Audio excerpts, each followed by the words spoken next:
நீங்க ஒரு பேட்ஸ்மேனா, பவுலரா இல்ல ஆல்ரவுண்டரா, உங்களுக்கான பெஸ்ட் கிரிக்கெட் ஷூ எப்படி செலக்ட் பண்ணுறது அப்படிங்கிறது தான் இந்த வீடியோவில் நம்ம பார்க்க போறோம். வாங்க வீடியோக்குள்ள போலாம்.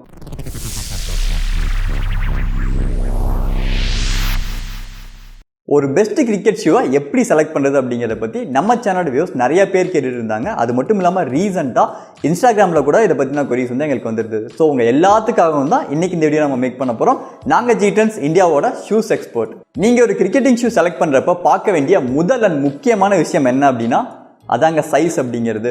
நம்ம இந்த ஸ்போர்ட்ஸ் ஷூ, கிரிக்கெட் ஷூலாம் செலக்ட் பண்ணுறப்ப சைஸ் அப்படிங்கிறது பெருசாக இருந்தது அப்படின்னா நமக்கு ப்ராப்பரான கிரிப் கிடைக்காது, ஒரு சரியான கம்ஃபர்டபுள் அது நமக்கு கொடுக்காது.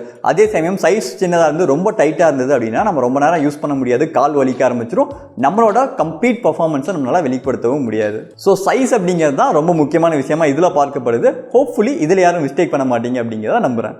ரெண்டாவது பாயிண்ட் என்ன அப்படின்னா, நம்ம எந்த சர்ஃபேஸில் கிரிக்கெட் விளையாட போகிறோமோ அதுக்கேற்ற மாதிரி ஷூ செலக்ட் பண்ணுறது ரொம்ப முக்கியம். நீங்கள் ஒரு சிந்தட்டிக் சர்ஃபேஸ்லையோ இல்லை வந்து மேட் சர்ஃபேஸ்லையோ கிரிக்கெட்டிங் விளையாடுறப்ப ஸோ நீங்கள் செலக்ட் பண்ணக்கூடிய ஷூஸில் வந்து சோலில் ரப்பர் கிரிப் அதிகமாக இருக்க மாதிரி செலக்ட் பண்ணுறது நல்ல ஒரு கம்ஃபர்டபுளாக கொடுக்கும். இதே சமயம் நான் வந்து நார்மல் கிரவுண்டில் தான் விளையாட போகிறேன், வெறும் தரையில் தான் விளையாட போகிறேன் அப்படிங்கிறப்ப ஸோ நீங்கள் யூஸ் பண்ணக்கூடிய ஷூவில் ஸ்பைக்ஸ் இருக்க மாதிரி செலக்ட் பண்ணீங்க அப்படின்னா அது உங்களுக்கு பெஸ்ட்டான பர்ஃபார்மன்ஸு, நல்ல ரிசல்ட்ஸுன்னு கண்டிப்பாக கொடுக்கும். மூணாவது விஷயம் என்ன அப்படின்னா, இந்த கிரிக்கெட்டில் நீங்கள் என்ன ரோல் ப்ளே பண்ணுறீங்க அப்படிங்கிறத பொறுத்து அதுக்கான ப்ராப்பரான ஷூவை செலக்ட் பண்ண வேண்டியது இருக்கும். ஃபார் எக்ஸாம்பிள், நீங்கள் ஒரு பேட்ஸ்மேனாக இருக்கீங்கன்னு வைங்களேன். ஸோ நீங்கள் யூஸ் பண்ணக்கூடிய ஷூ வந்து ஃப்ரண்ட்டில் மட்டும் ஆஃப் ஸ்பைக் ஷூவாக இருக்கிறது ஒரு பெட்டரான கம்ஃபர்டபுளாக கொடுக்கும். ஏன்னா ஆஃப் ஸ்பைக்ஸ் இருந்தால் தான் லெக் மூவ்மெண்ட்டுக்கு ஓரளவுக்கு ஃப்ரீயாக இருக்கும், அட் த சேம் டைம் வந்து நல்ல கிரிப்பையும் ட்ராக்ஷனையும் அது நமக்கு கொடுக்கும். இதுவே நீங்கள் ஒரு பவுலராக இருக்கீங்கன்னு வைங்களேன். ஸோ நீங்கள் யூஸ் பண்ணக்கூடிய ஷூ வந்து ஃபுல் ஸ்பைக் ஷூஸ் வந்து யூஸ் பண்ணுறது பெட்டர் ரிசல்ட்ஸை கொடுக்கும். என்ன ரீசன்னா, நீங்கள் பவுலிங் பண்ணுறப்ப நீங்கள் வந்து அந்த ஓடி வர ஃபோர்ஸ் உங்களுக்கு நல்லா கிடைச்சாகணும். ஸோ இதுக்கு வந்து ட்ராக்ஷன் நல்லா இருக்கணும், கிரிப் நல்லா இருக்கணும், ஸ்டெபிலிட்டியும் சூப்பராக நமக்கு கிடைக்க வேண்டியது இருக்கும். ஸோ இதுக்காக ஷூவில் கம்ப்ளீட் ஸ்பைக்ஸ் இருக்க மாதிரி செலக்ட் பண்ணுறது ஒரு பெட்டரான ரிசல்ட்ஸை உங்களுக்கு கண்டிப்பாக கொடுக்கும். இன்னும் ஸ்பெசிஃபிக்காக நீங்கள் ஃபாஸ்ட் பவுலராக இருந்தீங்க அப்படின்னா நீங்கள் செலக்ட் பண்ணக்கூடிய ஷூஸில் ஆங்கிள் சப்போர்ட்டோட இருக்க மாதிரி செலக்ட் பண்ணுங்கள். ஏன்னா நீங்கள் ஓடி வர ஃபோர்ஸில் உங்கள் கால் வந்து அதிகமாக இம்பாக்ட் ஆகிறதுக்கான சான்சஸ் இருக்குது. ஸோ அதை அவாய்ட் பண்ணுறதுக்கு இந்த ஹை ஆங்கிள் ஷூஸ் வந்து உங்களுக்கு நிச்சயமாக சப்போர்ட் பண்ணி கொடுக்கும்.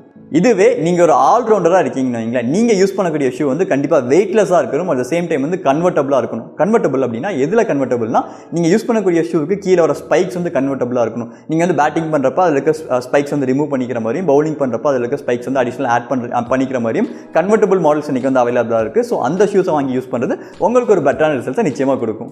தென் நாலாவது விஷயம் என்ன அப்படின்னா அதாங்க பட்ஜெட். முக்கியமான விஷயமும் கூட. நம்ம எவ்வளோ தான் டெக்னிக்கல் வைஸ் நிறைய ஆப்ஷன்ஸை பற்றி பேசினாலும் கூட இந்த பட்ஜெட் அப்படிங்கிற விஷயம் நம்மளோட ஆப்ஷன்ஸ்லாம் பெரிய அளவில் குறைச்சிடும். ஸோ நீங்கள் ஒரு ஹை ப்ரொஃபைல் கேம் விளையாட போகிறீங்கன்னா மட்டுமே காஸ்ட்லியான ப்ரொஃபஷனல் கியர் ஷூஸ் வாங்கி யூஸ் பண்ணுங்கள். இல்லை நான் வந்து வீக்லி ஒன்ஸ் தான் விளையாடுவேன், ஜஸ்ட் ஜாலிக்காக கிரிக்கெட் விளையாடுவேன் அப்படின்னா ஸோ நீங்கள் யூஸ் பண்ணக்கூடிய ஷூஸ் வந்து பேசிக்காக ரப்பர் கிரிப் மட்டும் இருந்தாலே போதும். அதுவே உங்களுக்கு நல்ல ஒரு கம்ஃபர்டபுளையும் உங்கள் பட்ஜெட் ரேஞ்சில் ஒரு பெட்டரான ரிசல்ட்டையும் அது கண்டிப்பாக உங்களுக்கு கொடுக்கும். ஸோ கைஸ், இந்த வீடியோ உங்களுக்கு பிடிச்சிருக்கு அப்படின்னு சொல்லி நம்புறேன். இந்த வீடியோவை மறக்காமல் உங்கள் ஃப்ரெண்ட்ஸ் அண்ட் ஃபேமிலிக்கு ஷேர் பண்ணுங்கள். முக்கியமாக உங்கள் ஃப்ரெண்ட் யாராவது கிரிக்கெட் விளையாடுவாங்க அப்படின்னா அவங்களுக்கும் இதை ஷேர் பண்ணுங்கள். கண்டிப்பாக உங்களுக்கு அது யூஸ்ஃபுல்லாக இருக்கும். ஸோ இந்த வீடியோ பிடிச்சிருந்தது அப்படின்னா இந்த வீடியோ லைக் பண்ணிட்டு சேனல் சப்ஸ்கிரைப் பண்ணி பெல் ஐகான் கிளிக் பண்ண மறந்துடாதீங்க. இணைந்திருங்கள். இதே மாதிரி நிறைய இன்ட்ரெஸ்டிங்கான வீடியோஸை பற்றி நம்ம சேனலில் பார்க்கலாம். தேங்க்யூ.